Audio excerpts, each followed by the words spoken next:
C'est une des lois les plus emblématiques de notre pays dont on fête plutôt les 105 ans assez discrètement depuis le 9 décembre dernier, la loi de séparation des églises et de l'État de 1905, un anniversaire, oui, assez somme toute discret, tandis que l'actualité devient à nouveau brûlante alors que ressurgissent les débats, les inquiétudes, les invectives, les suspicions sur la place des religions dans l'espace public. Alors comment les grands principes de la laïcité se sont-ils inscrits et s'inscrivent aujourd'hui encore concrètement, voire physiquement, architecturalement dans le paysage? Nous poserons la question aujourd'hui pour essayer de faire un portrait ce matin de l'islam dans la ville, avec nos invités. Deux sont en retard, sans doute déjà les premiers effets du mauvais temps, mais avec nous en studio déjà, Mohamed Telline. Bonjour Mohamed Telline. Bonjour. Alors vous avez de très nombreuses casquettes sur la tête. Vous êtes sociologue, attaché au Centre d'analyse et d'intervention sociologique, le CADIS,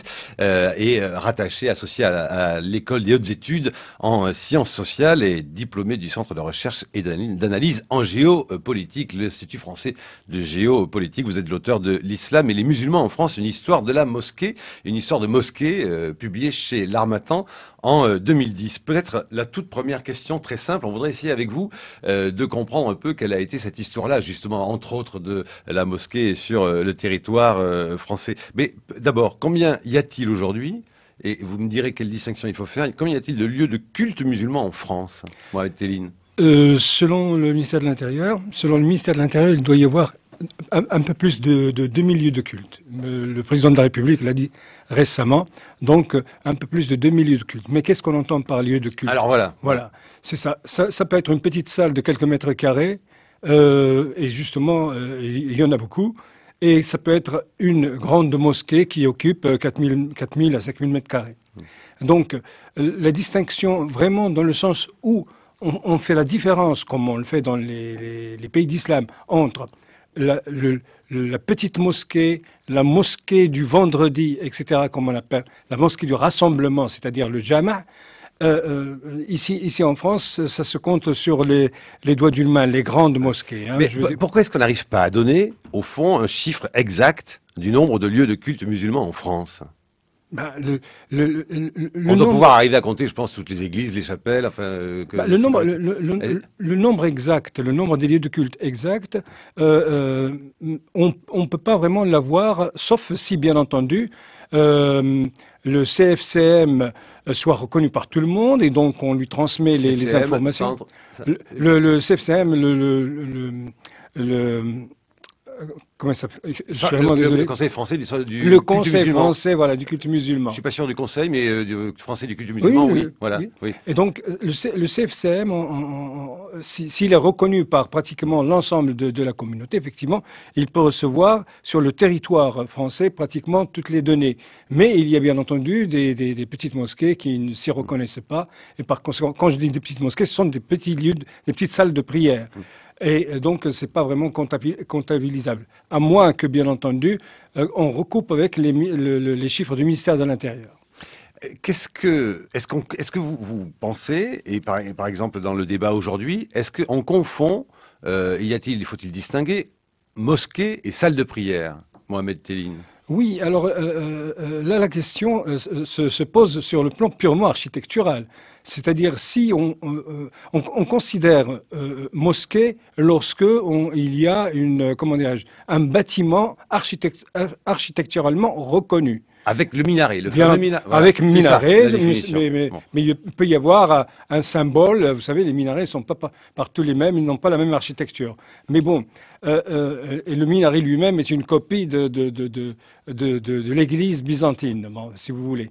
Donc, l'époque du prophète, il n'y avait pas de minaret, c'était pas une nécessité non plus. Par contre, les petites salles de prière, on les appelle lieux de culte. On écrit masjid, c'est-à-dire lieu de prosternation, parce que c'est un lieu où on se prosterne, c'est un lieu d'adoration. Et il est effectivement très difficile de reproduire en France la même terminologie qui existe dans les pays d'islam. Alors vous avez écrit justement une histoire de mosquée. Quand fut construite la première mosquée en France? Alors bon, là c'est une question plutôt d'archéologie. la première mosquée en France, probablement dès le 8e siècle, parce que la Narbonnaise, le Languedoc-Roussillon était une province rattachée à l'Andalousie. Donc depuis 719 en fait. Par conséquent, certainement, il y avait des mosquées et des lieux de culte. On n'a pas les vestiges de ces lieux de culte de l'époque. Par contre, en 1952, Jean Lacam a fait des fouilles dans ce qu'on appelle aujourd'hui la cour de la Madeleine, à Narbonne. C'est au pied de l'église Saint-Just. Et il a avancé une hypothèse comme quoi il y avait là une mosquée dans l'église Saint-Rustique. Et les vestiges qu'il a trouvés, il les a interprétés comme étant de mosquées. Mais M. Albert Grenier, qui était donc le chef de la commission archéologique, a trouvé que M. Lacan a plutôt beaucoup d'imagination.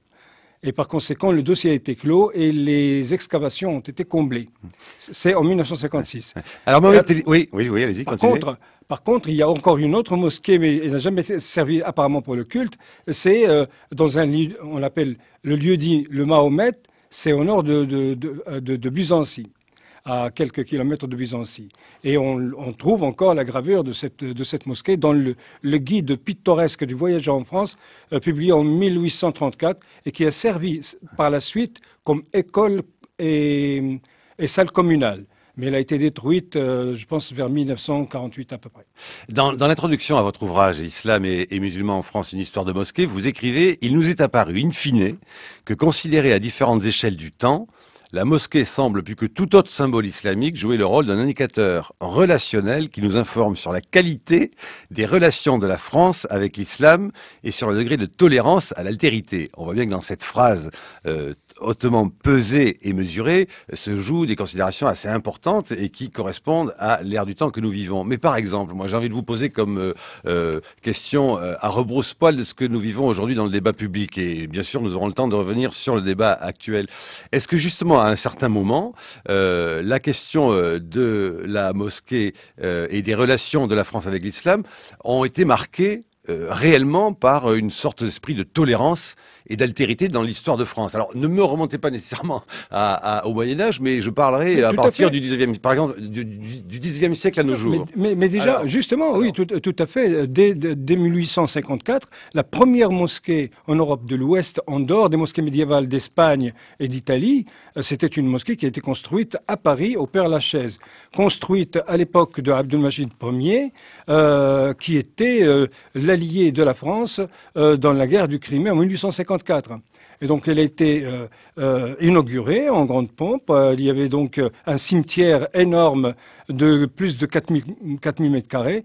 Et la mosquée, on ne sait pas si elle a vraiment servi comme lieu de culte, mais en tout cas, elle a servi pour les rituels de toilettage funéraire. Donc, et c'est une mosquée, donc il faut rappeler la période, vous dites 1854 1854. C'est Napoléon III qui décide, c'est Napoléon III, tout à fait, qui décide de la construction de cette mosquée. Oui. Bon, alors si on est complet, quand même, qu'on vous lit jusqu'au bout, il faut noter qu'elle a été détruite, cette mosquée, en 1914. Tout à fait. À nouveau là, un signe des relations compliquées entre l'islam et la République française. Alors, pour quelle raison elle a-t-elle détruite en 14 ? D'abord, le prétexte, c'est le délabrement. J'ai fait quand même des recherches à Londres, parce que bon, Londres elle était impliquée dans cette histoire, étant donné que il y a une reine musulmane qui est enterrée là-bas depuis 1858, enterrée donc au Père-Lachaise, dans le carré musulman, ce qu'on appelait le cimetière musulman du Père-Lachaise, à côté de cette mosquée. La mosquée n'existe plus depuis 1914. Pourquoi ?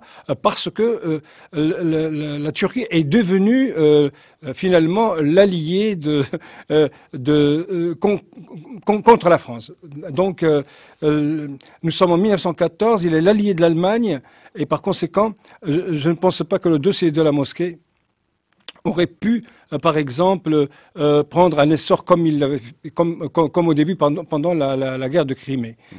Mais en 1896, encore une fois, 1896, il y avait donc une démarche concrète pour la construction d'une grande mosquée à Paris. Et c'était le comité de la mosquée donc, qui a entamé cette démarche et qui voulait justement une grande mosquée pour les musulmans qui n'étaient pas en France, bien entendu. Ils sont très souvent de passage. Mais Paris, comme Rome, elle représente aussi les divinités de ces colonies. Est-ce que vous avez, par exemple, noté qu'il y a ou pas, et y a-t-il ou pas un débat sur sa question et sur le mot même de mosquée au moment, justement, de la loi de 1905 qui instaure la laïcité et la séparation de l'Église et de l'État dans notre pays, Mohamed Telline? Tout à fait. La question de la mosquée a soulevé des tollés, mais alors pratiquement pendant toute la première moitié du XXe siècle, jusqu'à la construction de la mosquée de Paris. Et elle a soulevé un tollé dès 1896. Très souvent, c'était la presse, en particulier la presse catholique, et avec, bien entendu, la loi de séparation. Vous imaginez, la loi de séparation, elle est là. La bataille est rude et on introduit encore en plus une religion exogène, une religion allogène qui est l'islam.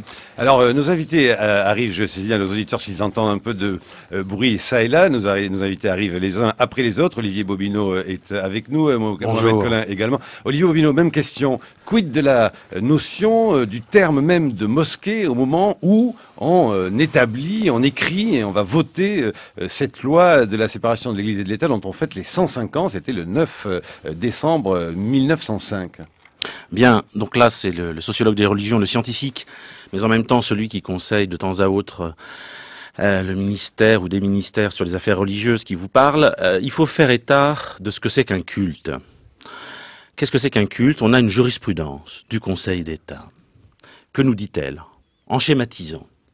En schématisant, c'est un ensemble de pratiques, de croyances autour et dans un édifice en vue de louer un saint ou une divinité. 3 mots clés: pratique, croyance. 3 ensembles, disons, de mots importants: pratique, croyance, édifice, saint, divinité. Là-dessus, je vous ai entendu tout à l'heure, en effet, dans le domaine musulman, et notamment dans le cadre de l'islam de France, s'il existe, disons, je préfère parler de tendance musulmane et de musulmans de France. Mais ça sera pour la partie du débat, on aura le temps d'y revenir, bien sûr. On y reviendra. On a affaire à une telle disparité, à une telle homogénéité, on l'a vu comment constituer pour les élections des cadres représentatifs dans le cadre du Conseil français du culte musulman, c'était impossible.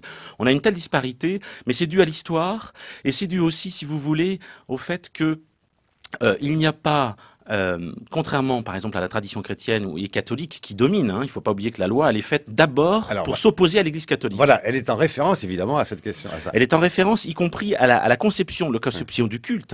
Et puis parce qu'elle devance en plus une baisse, on va dire, un peu de la fréquentation des églises. Alors elle devance... En 1905.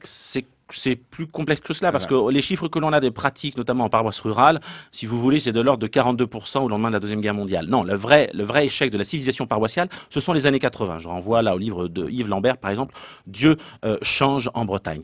Non, derrière, l'idée c'est quoi? C'est comment on peut aider les musulmans à pratiquer librement leur culte et en liberté de conscience. Donc ça, c'est l'article 1 de la loi de 1905, étant donné, comment dire, la diversité des modalités des prières, la diversité des musulmans de ce pays, mais aussi la nécessité, pour des raisons d'ordre public, d'éviter, et c'est ce qu'on voit, et moi c'est ce que j'entends dans les enquêtes que je fais, en banlieue, mais aussi à Paris intramuros, d'éviter qu'à un moment donné, et ça ne sert pas la liberté de conscience, et ça ne sert pas les musulmans de ce pays, d'éviter que quoi? Qu'on ait affaire à des rues bloquées. Qu'on ait affaire à des rues bloquées à un moment donné, qu'on ait affaire à des prières qui ne font qu'une seule chose, c'est-à-dire engendrer la guerre des peurs religieuses. Déjà, la question de la rue est donc centrale. La question de la rue est capitale. La question de la rue, on pourrait y revenir tout à l'heure sur ce que c'est que la rue. C'est même le sujet de l'émission, mais c'est pour ça que vous attendez à 7h40 quand même, je vous signale, Olivier Bobineau. Eh oui, mais je sais bien, mais le problème c'est que, cher monsieur, j'habite en banlieue, et si vous voulez que la banlieue c'est difficile, c'est-à-dire que c'est y compris un vrai problème social. C'est-à-dire comment on fait pour que les Parisiens intramuros et les intellos de ce pays et les responsables politiques puissent comprendre ce qui se passe réellement sur le terrain.